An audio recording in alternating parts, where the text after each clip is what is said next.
সবার প্রথমে সবাইকে জানাই শুভ পৌষ পার্বণ। এখানে তো মকর সংক্রান্তির অনেক প্রোগ্রামই হয়।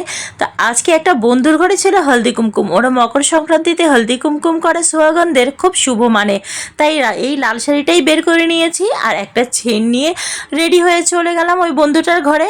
আর আজকে কি হয়েছে জানো তো, সবাই একদম আনফর্চুনেটলি রেড কালারই ম্যাচিং হয়ে গেছি। কেউ জানতোই না যে এই কালারটা পরবো, আর সবাই একদম ম্যাচিং হয়ে গেছি। ওখানে যাওয়ার পর অনেকক্ষণ গল্প করলাম, একটু আড্ডা মারলাম, তারপরে এক দুসরেকে হলদি কুমকুম করলাম। এনারা কিন্তু এই জিনিসটা খুবই শুভ মানে, যে সোহাগানদের এরকম হলদি কুমকুম করা। ওরা যে কোনো অনুষ্ঠানেই এই জিনিসটা করে থাকে। আর আমাদের মধ্যে যেহেতু পিঠে খায়, তো সেহেতু আমি একরকমেরই পিঠে করেছিলাম, কারণ আমাদের ঘরে আমার ছেলে মেয়ে একদমই পিঠে পায়েস খেতে চায় না। ওই যা খাবো আমি আর ওর বাবা। তো অনেকক্ষণ গল্প করার পর কিছুটা ফটো ক্লিক করলাম, তারপর ঘরে চলে আসলাম। তো চলো আজকে টাটা, ভালো লাগলে সাবস্ক্রাইব করে সাথে থেকো।